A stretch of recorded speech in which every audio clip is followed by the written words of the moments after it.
Une manita, c'est une manita avec autant de jours qu'il y en a dans une semaine. 7 buts, un jour pour lundi, mardi, mercredi, jeudi, vendredi, samedi et dimanche. Une extermination, 5-0 à la mi-temps, 7-1 en fin de match, un match dominé de la tête aux pieds. De Jong buteur, Ferran, Rafinha, Fermin avec un doublé et un doublé de passe D, Lewandowski qui entre en cours de match, qui marque son petit but et un petit CSC pour finir, provoqué par Ferran Torres. Il faut retenir que Frenkie de Jong est en train de revenir à un bon niveau. Et aujourd'hui, il nous sort un très bon match. Il faut retenir que malgré le turnover, Hansi Flick a réussi à créer une équipe qui a joué un football extraordinaire. Sans Pedri, je le rappelle, malade. Sans Robert Lewandowski. Sans Ronald Araujo. Sans Iñaki Peña. Sans Dani Olmo. Chapeau l'artiste. Il faut retenir que Lamine Yamal, il est trop fort au foot en fait. Petit pont, passe D, passe clé. Qu'est-ce qu'il sait pas faire en fait? Qu'est-ce qu'il sait pas faire? TF7 qui réussit l'intérim de Lewandowski quand même. Faut le souligner.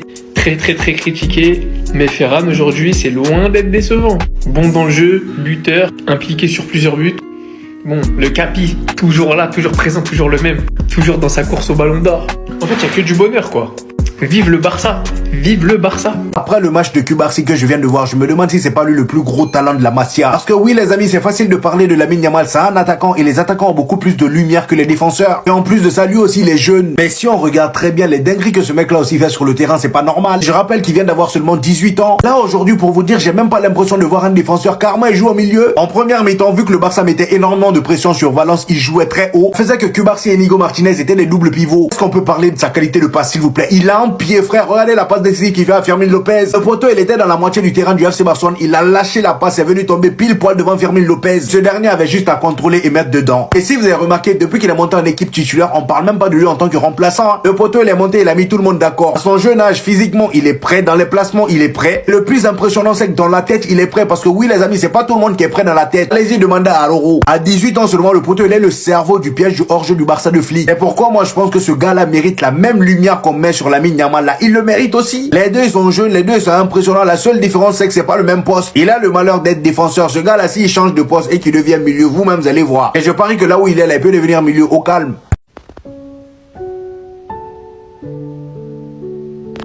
Fermin Lopez, toi qui as réalisé une saison dernière exceptionnelle avec plus de 12 buts avec le FC Barcelone alors que tu n'étais même pas pressenti pour être titulaire. Tu as été une immense découverte pour le FC Barcelone la saison dernière. Tu as été un acteur majeur de la victoire espagnole aux Jeux Olympiques, au poste de milieu de terrain et des fois tu pouvais aller un peu plus haut en tant que numéro 10. Au début de la saison, tu t'es blessé. Il y a eu l'émergence de beaucoup de joueurs au FC Barcelone et surtout d'un trio Pedri, Casado, Dani Olmo, puis après Gavi avec son retour qui a fait que quand on te faisait jouer, on te mettait sur le côté. Mais on a toujours dit que tu pouvais apporter beaucoup au milieu de terrain. Aujourd'hui, Pedri n'est pas là, Gavi est sur le banc, Fermin Lopez est au milieu de terrain. Et la masterclass que tu as délivrée aujourd'hui à ce poste-là, c'est exceptionnel. Que ce soit sur le plan du pressing, que ce soit sur le plan technique, sur le plan de l'implication. Vous avez vu comment il courait, il était exceptionnel. Techniquement, à chaque fois qu'il reçoit le ballon dos au but, la manière dont il arrive à se retourner pour être face au but, c'est incroyable. Les 2 passes décisives, le dépassement de fonction pour se retrouver dans la surface en position de frappe. Ce soir, Fermin Lopez, c'est un 11 sur 10. 100 buts. Vous allez me demander de quoi ils parlent. Ils en ont marqué 7 durant ce match. 100e but de la saison en 32 matchs. Ils ont dépassé tous les standards. Je ne suis pas du tout étonné, ce petit. J'avais vu ce que ça valait lors des Jeux Olympiques. Premier joueur cette saison à inscrire 2 buts, 2 passes décisives lors du même match. Aussitôt efficace au milieu, aussitôt tranchant. Que dire ? Mais quoi faire surtout? Quoi faire, c'est ce qu'il faut dire. Il n'y a plus rien à faire pour ce petit. Là, on voit des passes téléguidées à tout bout de champ. Il passe de partout. 2-3 adversaires, ça sert à rien. Et les gens vont venir essayer de nous faire croire qu'à 17 ans, c'est pas le meilleur joueur de l'histoire. Pour tous les footballeurs qui sont passés à son âge, il lui fait un câlin. Vous savez pourquoi? Il s'est fait allumer.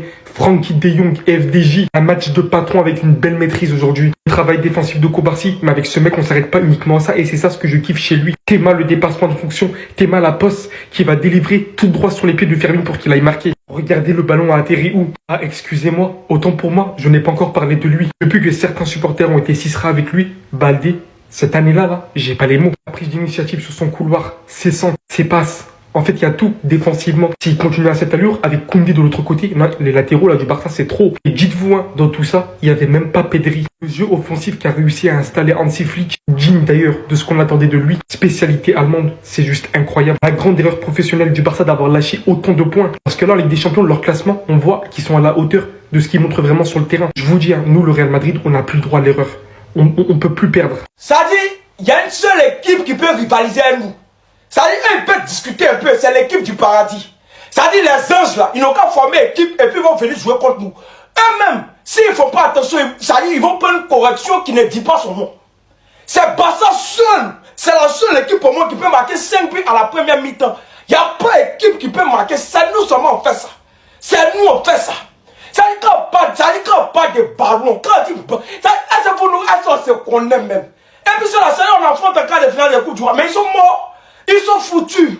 Regardez un peu. Ça dit, les arbitres même sont contre nous. Mais on gagne 7. Nous, quand on tape les petits là, c'est pas les 3, les 2. C'est les 7. Mais on n'est pas là pour s'amuser. Il a dit, maintenant les équipes vont venir jouer contre nous là. Faites 2-3 équipes pour venir jouer contre nous, c'est bon. Mais si une équipe vient jouer, c'est pas bon. Si une équipe vient, c'est pas bon. On dit notre entraîneur s'appelle flic. Ça dit policier. Vous, ça dit, mais attends, vous êtes culotté. Hein. Vous avez bien peu. Ça, ce n'est que le début. Ce n'est que le début. Oh, yeah.